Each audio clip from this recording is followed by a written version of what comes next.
And of course, in the food industry, you have to be different, man. You can't be like everybody else. So you have to veer off and like, okay, well, what's going to make my barbecue brisket sandwich better than, Corpus Christi Originals Yeah. barbecue sandwich? You know what I mean? Shout outs to him, but how can I make mine different?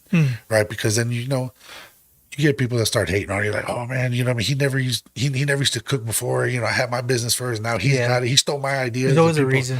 Yeah, there's always a reason. I always tell people all the time, I said, man, look, you didn't invent nothing. You know what I'm saying? Everybody took something from somebody. Yeah. Or, years of watching somebody else do something, and now you added your own brand. Yeah. You know what I mean? So instead of being mad about it, how are you going to separate yourself from him? I mean, how are you going to do your podcasting different than him? Or how are you going to do your, your construction business better than, how are you going to make these people like, yeah, I don't really like the way they're doing it, but this guy over here, man, he's phenomenal. I mean, he just does things different. You know what I mean? And it's the same thing.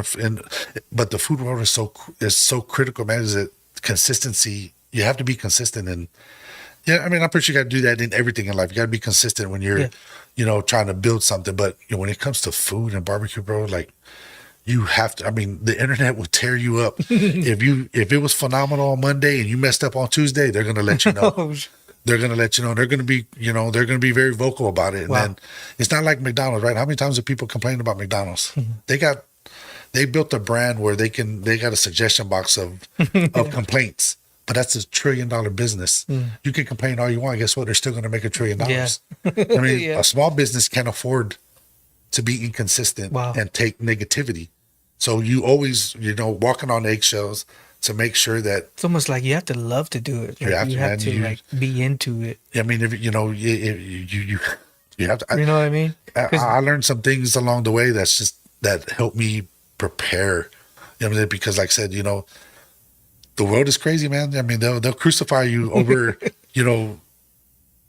over the smallest thing when it comes to food. And I know you've done a lot of interviews with people that have barbecue spots and food and stuff like that. And, I'm pretty sure they've talked about it before, man. It's one mistake can just dissect you. You know what I mean? And now the way we got access to all these social media platforms, and I mean, but you get on there, people talking about it, next thing you know, it's a trend of how bad you were. You know what I mean? And so it's just like you have to walk on eggshells all the time. And you buy it for the wrong reason. Yeah, you know what I mean? You buy, it's just like, oh man. But like I said, man, it's a passion. I love it. I don't think I'll ever do anything else, Well, so at what point did you realize you could use, I guess, the boxing and the barbecue to give back or do community service or whatever you call it? So what we ended up doing is just, we would always host boxing fundraisers, right? And I always tell people like this, yes, we have a fee, right?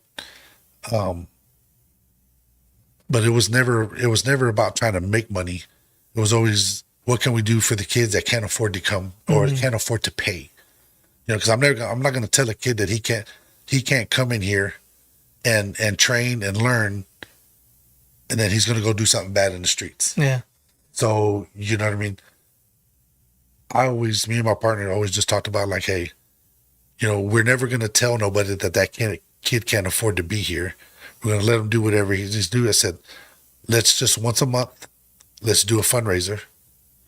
Whatever money we raise, we put it back into the gym, and the kids that can't afford, we'll just keep paying for them. We'll get them their boxing gear. We'll do all that. And we talk with the parents. We'll let them know like, hey, and we tell them, not to talk to their kid of, that they couldn't afford it. They couldn't do that. Cause some kids, they'll feel compassionate. Like, well, I don't want my mom to spend her last $30 for me to get it. So we always tell them like, hey, we're not going to tell them. We don't want you to tell them. Just let them know that, he's got a membership, you bought him his gloves, you bought him his mouthpiece, you bought him his headgear, all that stuff. So, and then we had some kids that were competing that we would drive to, Florida, San Antonio, Houston, the Valley, to go and compete, train, to go spar.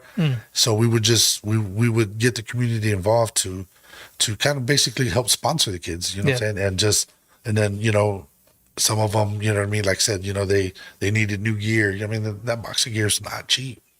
I mean, even what you think is the cheap, when you're buying for 20 kids, it's not cheap. You know what I mean? So right on, man. So you had that passion.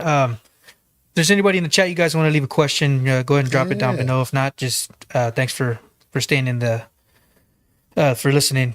So boxing as a tool for empower. I mean, you were talking earlier before air, and you were saying, I don't know if we mentioned it here, but you were saying you want to teach them more than just fighting. It's like just basic life skills. I'm saying just Yeah. talking to these young men of having a role in life, not just being on video games and doing stuff like that. I mean, go outside and explore, man. You know what I'm saying? Go outside and get your knees dirty, get Yeah. your elbows scraped up. You know what I mean? Go enjoy life, but not getting into boxing with the understanding that you're going to go beat people up. yeah. You know what I'm saying? Because any sport, any type of sport that you're in, all these legends talk about one thing: discipline.